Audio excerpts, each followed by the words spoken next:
Neste momento, para a palestra de abertura, ouviremos o presidente executivo da ABREM e vice-presidente do Global WTERT, Yuri Schmidt. A ABREM, ela integra o WTRT global, né?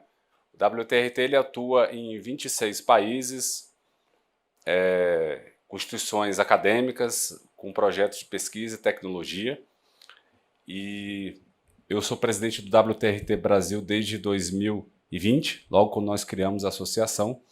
E já naquela oportunidade eu fiquei um pouco receoso, porque todos os presidentes eram PhDs e estavam vinculados à área da engenharia, né? Eu falei, pô, eu sou o único advogado aqui, especialista em políticas públicas, que está envolvido nessa instituição.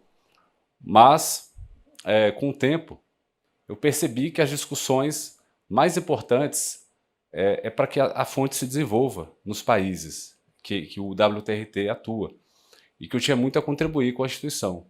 E ao longo dos 3 anos, contribuindo não somente na ABREM como uma associação setorial, mas também com a parte acadêmica. Nós criamos o MBA com a FGV São Paulo em recuperação energética de resíduos, através do protagonismo que nós desenvolvemos dentro do WTRT.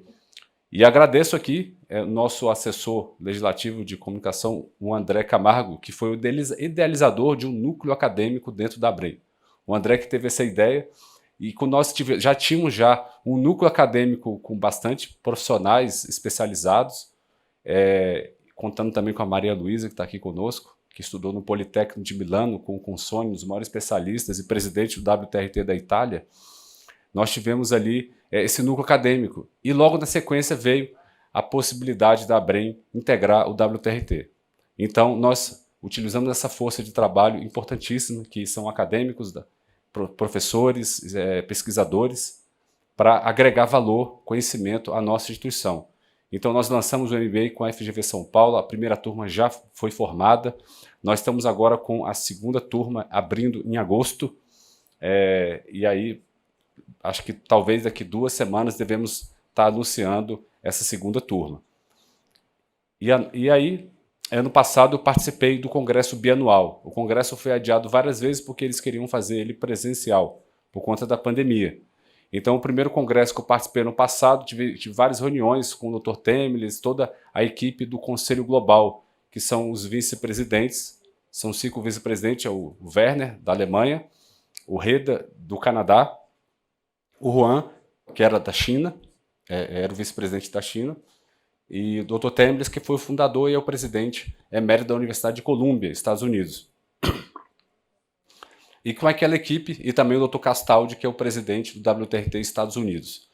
E com aquela equipe de grandes notáveis acadêmicos, eu me dispus a poder colaborar com eles. E, para minha surpresa, eles me nomearam como vice-presidente também do WTRT. Então agora nós somos 5 vice-presidentes, e o presidente hoje atual é o Juan, da China. Então vai ter um evento anual em outubro, na China, no maior centro de pesquisa e tecnologia de Waste to Energy. A China tem 500 usinas hoje em operação, e para minha surpresa, com muita transparência. Eles têm um site que você abre e aparece o monitoramento online de todas as caldeiras dessas 500 usinas. Tem as cidades que essas usinas estão localizadas, quem fabricou a usina, quem é o operador, que tipo de resíduo recebe, qual é a quantidade de resíduo que recebe. Então, de maneira bem transparente, eles têm hoje o maior parque gerador de Waste to Energy. E muitas tecnologias que são europeias são fabricadas na China também. Então, há uma contribuição da China muito grande a nível mundial, inclusive para equipamentos que são fornecidos para a Europa. Então, aí foi dividido. Também, os vice-presidentes, cada um ficou com uma região. Eu fiquei com a incumbência da América Latina, que é, na verdade, o continente mais atrasado. Então, um desafio dobrado, né? Não somente representar essa instituição, mas desenvolver essa fonte que não existe na América Latina. Desde o México para baixo, é o único lugar do mundo que não tem o Waste to Energy em operação. Nós temos usinas na África, na Etiópia, já há alguns anos operando, mas no Brasil não temos, e nenhum país da América Latina.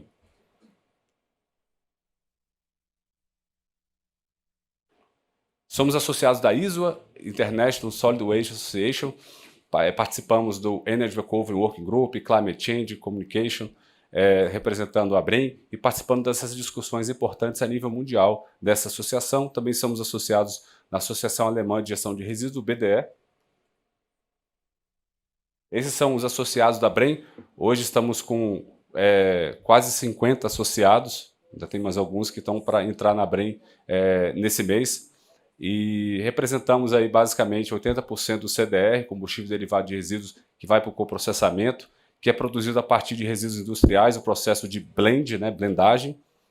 E também representamos fabricantes de máquinas e equipamentos de waste to energy, como Hitachi, Babcock, Emberlein Brasil, que é a Rasca, Suíça, que é da Baumgarten, alemã, e também equipamentos de separação de resíduos, Sútico, máquina solo, outros que a gente espera muito que faça parte da ABREM, como a Lindner e talvez a UNTA, e outros equipamentos que são também na parte de trituração e preparação desse CDR.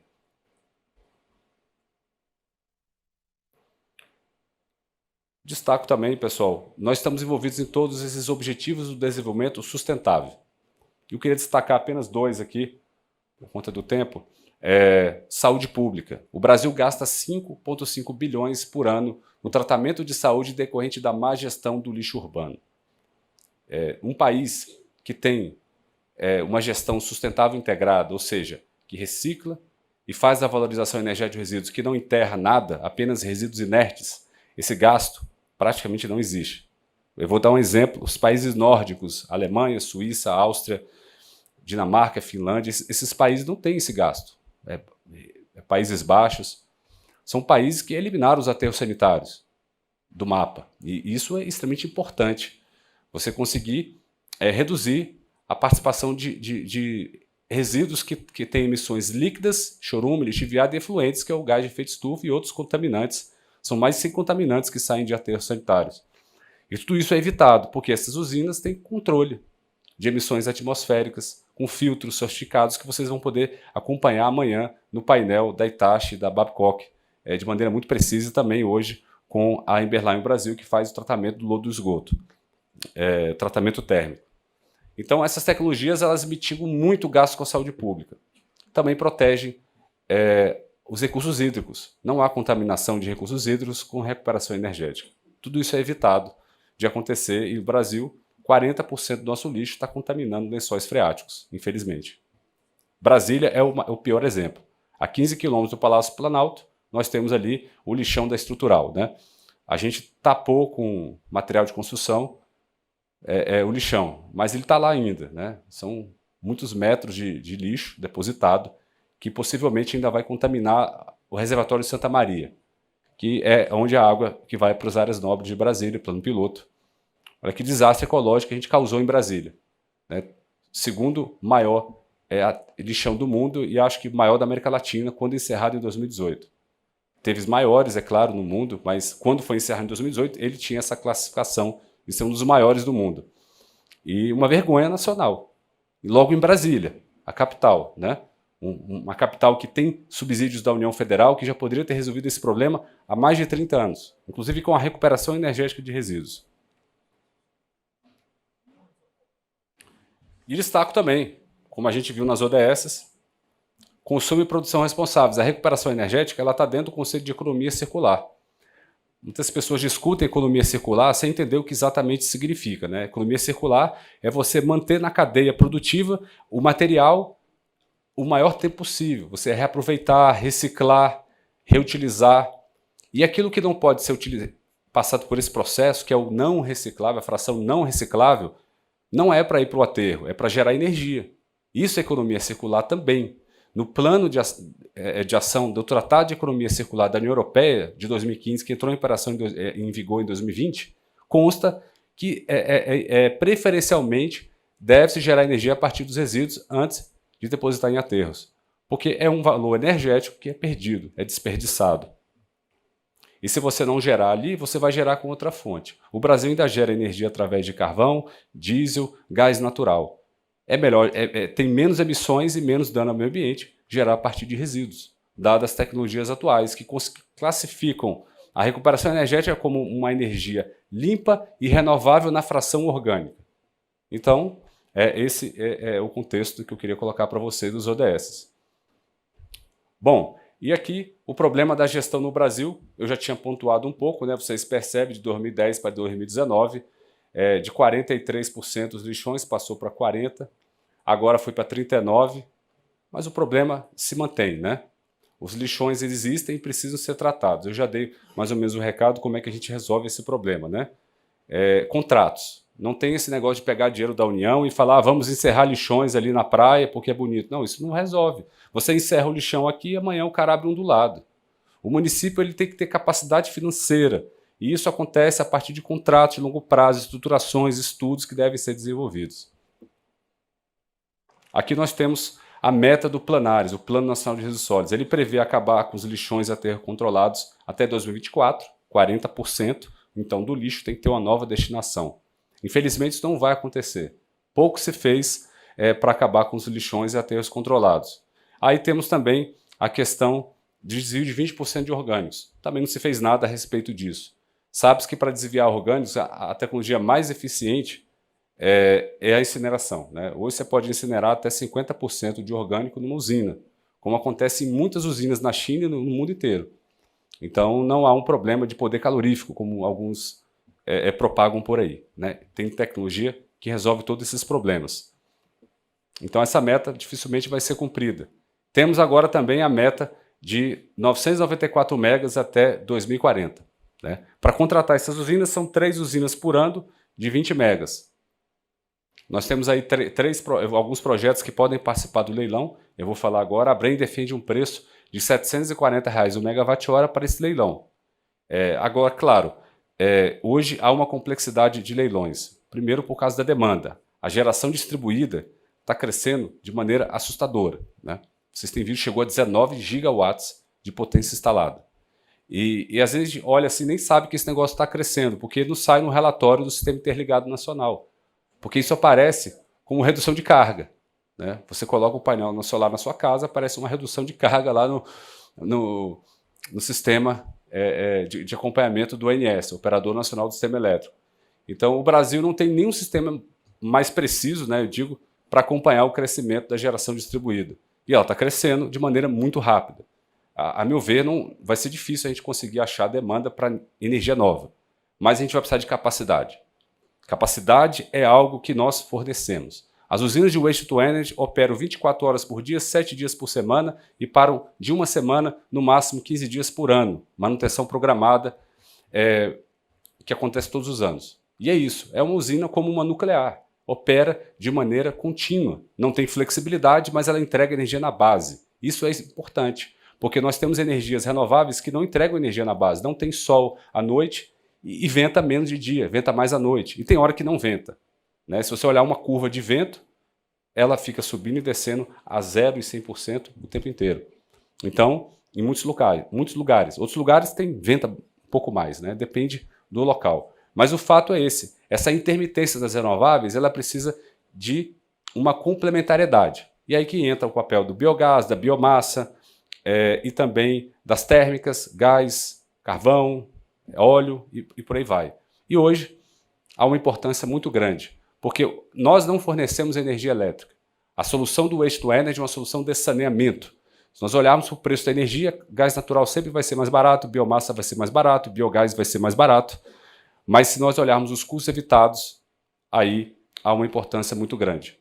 Nós conseguimos, de R$ 740 o megawatt-hora, entregarmos energia a 150. E como é que acontece essa mágica? É o custo evitado na saúde pública, no transporte do resíduo e também o custo do meio ambiente e o custo também da transmissão de energia elétrica. Nós não precisamos do sistema interligado, porque nós injetamos energia de maneira distribuída, né? No centro de carga, no centro de uma cidade. Isso melhora a radialização, a transferência de energia local. Então, você melhora os índices de DEC e FEC, né, que é frequência e desligamentos de uma distribuidora. Ou seja, é muito bem-vindo uma distribuidora uma usina dessa. Que usina térmica de 20, 30, 50, 80 megas você bota no centro de uma cidade? Não conheço. Essa dá para ser licenciada no centro de uma cidade. Então, tem esse benefício elétrico sistêmico que o WTE oferece. Falando um pouco da hierarquia, né, eu sempre coloco isso nas minhas apresentações, vou ser bem breve, aí a gente tem a ordem de prioridades. Né? O Waste to Energy está sempre acima do aterro sanitário, porque é o rejeito que vai para o aterro, não captura. Ali você tem a questão da incineração e do coprocessamento. Se você tem ali uma indústria cimenteira, tem a possibilidade também de produzir o CDR para abastecer uma indústria cimenteira. Brasília, salvo engano, tem uma demanda de 300 toneladas dia ainda para a indústria cimenteira. Tá, mas a gente gera 3.000, então o CDR não é a solução única para o Distrito Federal, é uma pequena parte. Isso vai acontecer no Brasil inteiro. A demanda por CDR de origem urbana, o CDRU, a gente conseguiria atender apenas 12% do lixo no Brasil. E o que fazer com os outros 88%? A gente precisa de outras soluções. Então o Waste to Energy também não é uma bala de prata, uma solução única. Ela é mais adequada para regiões metropolitanas com mais de 500, 700 mil habitantes. Regiões menores a gente vai ter a compostagem, a biodigestão, o próprio CDR e até o aterro. Então são soluções, cada local tem uma solução. Obviamente com a regionalização, os consórcios, você consegue ganhar escala de municípios menores para que você tenha quantidades maiores e poder implementar projetos de recuperação energética.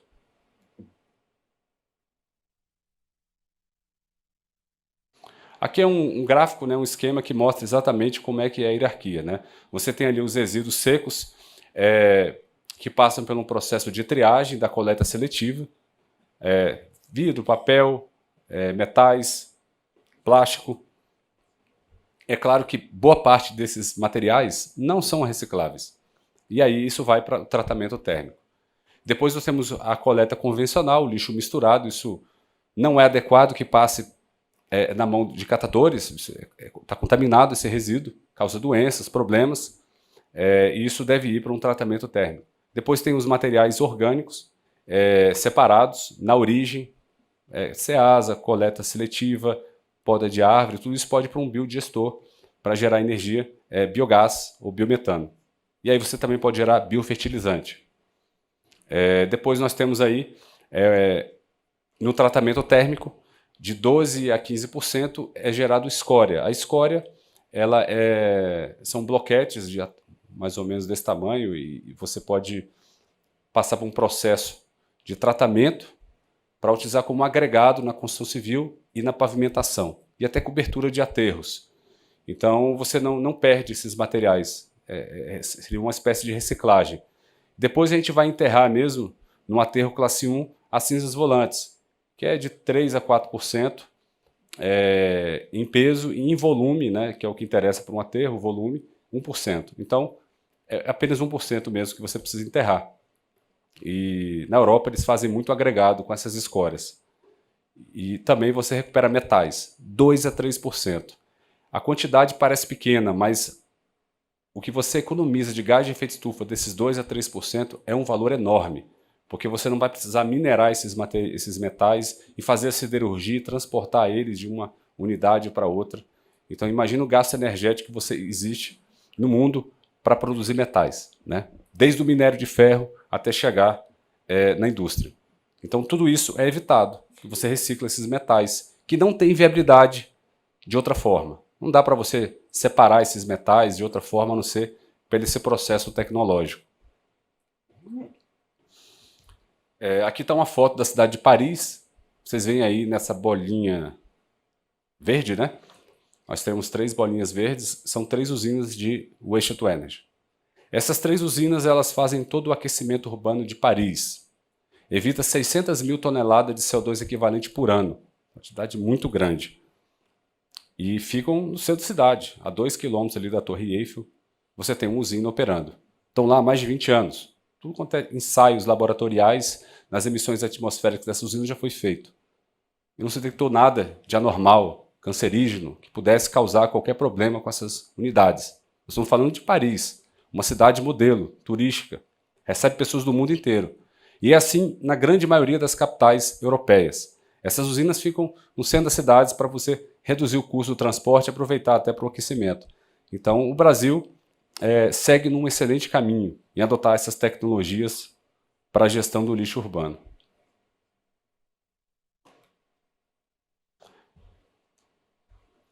Aqui nós temos aqui uma usina fica na Dinamarca, a usina de Amagerbacher. Ela incinera 400 mil toneladas de resíduos anualmente, produz eletricidade e calor para 150 mil casas em Copenhague. Ela tem a maior pista artificial de esqui do mundo e a maior parede escalada também, de 150 metros de altura, aliando esporte, sustentabilidade, meio ambiente, geração de energia e, claro, saneamento. Tudo no mesmo local. Aliás, esse prédio ele foi eleito ano passado como o edifício mais bonito do mundo. Então, ele também é uma beleza arquitetônica. Claro que no Brasil seria um pouco inviável um projeto dessa magnitude, mas fica aí o recado, né, de que esses projetos eles têm uma sustentabilidade muito grande que levam dentro de si. Aqui o panorama mundial WTE, nós conseguimos agora os relatórios mais atuais da Ecoprog, a maior consultoria do mundo sobre recuperação energética e biodigestão de resíduo do mundo. O relatório tem mais de 1000 páginas, pessoal. Eles têm a ficha técnica de todas as usinas, com todas as informações detalhadas, e fazem também as estatísticas, né? Então nós temos autorização aí para divulgar essas estatísticas da Ecoprog. Quem quiser adquirir o relatório, pode conversar com a gente. Nós temos aí número de plantas, 2.596 unidades operando hoje no mundo, 76%, como vocês podem ver, está na Ásia. Japão tem 1000 usinas, China tem 622, Coreia do Sul 256, França 130, Alemanha 98, Estados Unidos 73, Reino Unido 58 e por aí vai. Esses são os 10 maiores em quantidade de plantas. Agora, em capacidade, né, em milhões de toneladas ano, China, 229 milhões de toneladas ano. Para vocês terem uma ideia, o Brasil gera 80 milhões de toneladas ano de resíduos. Se a gente fosse fazer incineração aqui, a gente não pode incinerar mais que 50%. Isso já é um número muito alto, que tem que reciclar, tem outras atividades envolvidas. Suponhamos que a gente incinerasse 50% no Brasil. Nós chegaríamos aí a 40 milhões. Pois é, a China está incinerando 229. Eles fizeram isso em 15, 17 anos para chegar nesse patamar. Em 2004, eu li um relatório da China que dizia que o Waste to Energy era inviável, mais ou menos como alguns que a gente lê no Brasil. Não tem viabilidade econômica para a China, não dá para fazer. O acadêmico, né, ele fez isso em um parágrafo. Um relatório de 100 páginas tinha um parágrafo para dizer que essa solução não presta. Pois é, em 2004. Em 2005, a China lança um Programa Nacional do Waste to Energy, começa a ser implementado em 2006. Já em 2015, 2016, a China já tinha quase 200 usinas operando e agora está com 500 usinas. Ainda está construindo mais umas 100 usinas. Eles já estão incinerando 55% do lixo e reciclam 25%. O índice de reciclagem do Brasil é 2%, e a gente está enterrando 96%. E o Brasil pode chegar ao patamar da China? Claro que pode, mas precisa de políticas públicas que incentivem isso. Depois o Japão vem como o segundo, 64 milhões de toneladas ano, Estados Unidos com 29, Alemanha 27, Reino Unido 16. Agora vocês veem aí as plantas, né? Quantidade de plantas por continente. Então ali, por exemplo, França, 130, Alemanha, aqui a gente vê até na Etiópia ali, Catar, né? Na África, os países ali, Ucrânia, Eslovênia, todos têm usinas Waste to Energy. Na Ásia, Japão, Tailândia, Irã. Irã tem planta, né? A gente às vezes olha para o Brasil, né? Uma potência, país aí com muitos problemas bélicos, tem usinas Waste to Energy. Vietnã, muitas plantas operando. Muitas, desculpa, só uma, né? Mas tem outras sendo construídas. Aqui nós temos o crescimento, né? Vocês podem perceber que a Ásia realmente tem um crescimento muito grande. Os asiáticos, eles, claro, nesse período eles tiveram um crescimento muito grande por conta que a Europa já teve um boom desse crescimento no passado, entendeu? Então, assim, hoje a Europa está quase 30% do lixo vai para o Waste to Energy. Então, de 2017 adiante, realmente foi a vez da Ásia aí ter um crescimento bem expressivo. E nós temos aí, claro, a perspectiva para 2031, né? Então, esse é o cenário de crescimento dessa fonte para 2031. Os Estados Unidos, deveria estar melhor, tá? Porque eles têm 73 plantas, eles podem construir pelo menos mais umas 300. Infelizmente, lá eles têm uma autonomia muito grande nos estados e o Executivo Federal lá não tem muito poder de criar uma política nacional. Então, cabe aos estados a decidirem, há um lobby muito forte, uma competição entre os estados, que você pode colocar num vagão, numa balsa, o lixo e mandar para um lugar muito barato, onde é um lugar mais barato, Texas, o deserto lá, e você enterra num local onde a terra é barata. Felizmente, eles fazem esses transportes longos e isso atrapalha um pouco. Tem também o trabalho de ONGs ambientalistas que propagam fake news, muito na Califórnia, tem atrapalhado também. E olha que a Califórnia tem os 10 maiores aterros sanitários da Califórnia, são o maior emissor de metano daquele país, equiparável à agricultura. Toda a agricultura da Califórnia. Uma vergonha, né? A NASA tem esses estudos, e esperamos que os Estados Unidos possa ter mais incentivos ao Waste to Energy, porque nos últimos 20 anos eles cresceram muito pouco, né? E poderiam estar aqui com uma curva semelhante aí à Ásia, de projetos. A América do Sul, então, a América Central aparece ali na lanterninha, né? Muito fraco. A gente espera também que esses projetos no Brasil se desenvolvam.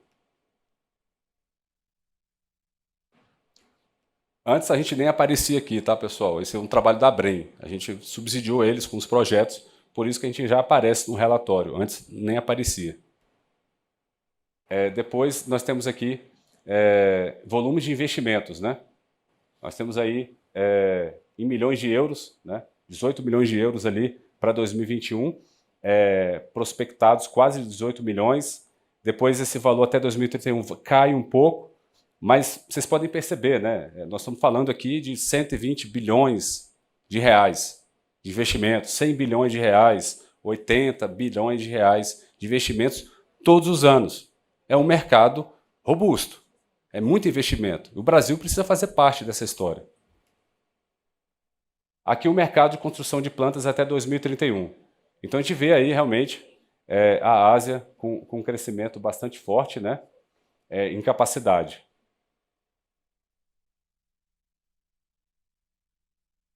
E capacidade por tecnologia, né? Hoje era 98, agora foi para 99, né? 96% é grelha de combustão, que é a tecnologia que vai ser apresentada pela Babcock e pela Hitachi, que são os dois protagonistas mundiais, os maiores do mundo, tem quase 70% do mercado mundial de tecnologias, e são nossos associados. E aqui nós temos 1% apenas gasificação, pirólise e outros plasma, né, para tratamento de resíduos, né? Então, vocês podem ver, a própria Ecoprog coloca que há nos últimos 10 anos, acho que são 40 plantas dessas tecnologias que entraram em operação, de um total de 2.500 e tantas que existem hoje. E 99% é grelha, 96% é grelha, e leite fluidizado, que também é um tipo de incineração, é 3%. Ela tem um pré-tratamento, aí você melhora o poder calorífico do resíduo, mas ela tem uma operação mais complexa. Você às vezes consegue gerar mais energia, consegue um custo melhor, mas a operação é bem mais complexa. Não é muito recomendável para o Brasil, mas é uma possibilidade. Agora a grelha de combustão ela tem uma razão de ser, né? A gente foi numa usina, tinha volante de caminhão, escapamento de carro, tudo isso entrou na usina e saiu sem danificar nenhuma parte do sistema. Então é um sistema bastante robusto, a grelha em combustão, por isso que é dominante. Então vocês podem ver aqui, ela está bem na frente. Então há uma avaliação de custo-benefício para você fazer e chegar nessa tecnologia. Aqui os operadores, né? A China Everbright é o maior operador, segundo vem a Veolia, que é nosso associado, opera 80 usinas de Waste to Energy ao redor do mundo. Depois, pessoal, essa apresentação vai estar disponível no site da Brem, tá? Quem quiser acompanhar esses dados. Depois nós temos aí os projetos no Brasil. Claro que tem mais projetos que estão aí, mas às vezes por um motivo de confidencialidade ou até de falta de maturidade do projeto, a gente não divulga. Mas aproximadamente 10 projetos estão sendo desenvolvidos no Brasil, que a Brem tem apoiado, que a gente tem conhecimento, utilizando a incineração. E aqui nós temos um total de 251 megas. 3 projetos eu destaco, Mauá, Caju e Consimares, têm licença prévia, ou seja, eles podem participar do leilão, que nós estamos pleiteando o valor de R$ 740 o megawatt-hora, o preço teto do leilão, que é o preço da portaria do Ministério de 2018, atualizado pelo IPCA. Ou seja, o próprio Ministério já teria definido esse valor, a gente só pede que ele seja atualizado pelo IPCA. Tem um projeto para Brasília, vai ser falado aqui no nosso evento, tá? Vocês podem também estar acompanhando. E combustível derivado de resíduos. A gente substitui, na verdade, não é 31%, é 28%, tá? É o valor correto, tem que atualizar aí, mas a gente poderia estar chegando a 68%, como acontece na Alemanha, 62% na Polônia, França 43%, ou até na Áustria 81%. Então, a Cécile, aqui, representante da Áustria Advantage, conhece bem esse país e as tecnologias. A gente pode chegar a números muito maiores. Isso depende, claro, de concessões, estruturação de projetos para financiar e produzir esse CDR para a indústria cimenteira. O CDR pode ser de origem urbana, pode ser resíduo industrial, têxtil, pneu industrial perigoso, biomassa, carvão vegetal, lodo de esgoto e resíduos agrícolas. Então tudo isso pode virar o combustível derivado de resíduos. Através do blend você até faz várias misturas desses materiais. Os especialistas vão estar falando isso nos painéis. Aqui um pouco da estatística mundial do CDR, né? A substituição a nível mundial está chegando ali já a 16%. Esse dado foi o mais recente que eu consegui, 2016, né? A gente olha ali, país que mais substitui realmente, América do Norte, América Latina também com bom índice, mas a Europa, 44%, que tem um maior índice de substituição. Isso é uma agenda global, pessoal. Você usa o petcock para gerar, para alimentar o forno de clinker, que é um subproduto para fazer o cimento Portland. Então, se você utiliza um combustível alternativo, como o CDR, você reduz os gases de efeito estufa. Então, a indústria cimenteira é um dos maiores emissores de gás de efeito estufa do mundo. Isso é uma pressão muito grande para reduzir esses gases. Então, é uma agenda global muito forte que eles estão aderindo. Então, empresas multinacionais que atuam no Brasil precisam estar aderentes a essas regras de usar o combustível alternativo. O nosso vice-presidente Francisco Leme, infelizmente, não pôde estar conosco, mas ele é um grande precursor desse trabalho com o CDR, do coprocessamento. Ele que veio da indústria cimenteira, há mais de 20 anos tem trabalhado na implementação de projetos pelo Brasil. A gente agradece muito o trabalho do Leme e está aqui conosco na Brem. Aqui nós temos o coprocessamento, né? De 99 a 2020 foram 20 milhões de toneladas coprocessadas, combustível alternativo que evitou gás de efeito estufa. Está aqui um mapa com todas as moagem, que é vermelha. Moagem são as blindeiras, né? Como a gente fala, o termo de mercado, e a indústria cimenteira, né? Em branco. Depois, 2020, 2 milhões de toneladas ano foi coprocessado. Isso foi 28%, representou de substituição do coque pelo combustível alternativo. A ABCP, Associação Cimento Portland Brasileira, ela aponta uma meta até 2050 de 44%. Eu acho que a gente pode ter um alvo maior. Basta que seja possível, né, a disponibilidade de mais resíduo, até porque o preço do coque aumentou bastante por conta da crise do petróleo. Então a gente tem uma oportunidade muito grande hoje de estruturação de projetos de CDR no Brasil. Fizemos um trabalho aqui para concluir de potencial de mercado. Dá para a gente separou aí essa destinação, CDR, mass burn, biogás, reciclagem. Ficaria aí 22 para CDR, 60 para mass burn, 12 biogás, reciclagem 6. E no total a gente dá para investir 80 bilhões de reais. Nesse cenário que são as 28 regiões metropolitanas do Brasil, com mais de 1 milhão de habitantes, somado a 62 cidades com mais de 200 mil habitantes. Isso evitaria, pessoal, 64 milhões de toneladas de CO2 equivalente por ano. Equivalente a você plantar 192 milhões de árvores ano, similar ao município do estado de São Paulo. Então a gente preocupado com a Amazônia, mas a gente pode plantar um município de São Paulo por ano com essas tecnologias. Então é muito gás de efeito estufa que pode ser evitado utilizando tecnologias. De maneira gerar emprego, proteger o meio ambiente e algo controlável. Você está investindo na infraestrutura. Agora, proteger a Amazônia, um vasto ambiente, muitas vezes é algo muito complexo. E parece que o Brasil fica só olhando para a Amazônia, queimado, o problema, e não olha para uma questão tão simples. Nas cidades, o meio ambiente urbano, a capacidade que a gente pode ter de investir em tecnologias para proteger a nossa sociedade de doenças. 400 mil pessoas morrem por ano, a Cíntia pode confirmar esse dado, decorrente da falta de saneamento no Brasil. eu posso aí estimar que pelo menos 100 mil pessoas é causado pelo lixo urbano. Então, pessoas morrem todos os anos por conta de diarreia, desinfeteria, pragas, vetores, né, que se alimentam desses resíduos geridos de maneira inadequada. E para concluir, nós temos aqui um estudo do BEP, o Brasil Energy Program, feito ano passado, contou com a colaboração da ABREM. Nós temos uma meta da COP26 de reduzir 30% do metano até 2030. Se nós tratarmos 21 a 31 milhões de toneladas ano de RSU com a incineração, ou 5 milhões com o CDR, a gente atinge essa meta. Está aqui, ó. A gente pode atingir a meta com 20 milhões e ter essa redução de 6 milhões de CH4. Então, é possível. A gente estima que precisaria de 40 usinas de 20 megas para atingir essa meta. Quer dizer, uma meta um pouquinho maior do que um pouco menor até que o Planares, só que o Planares é para 2040.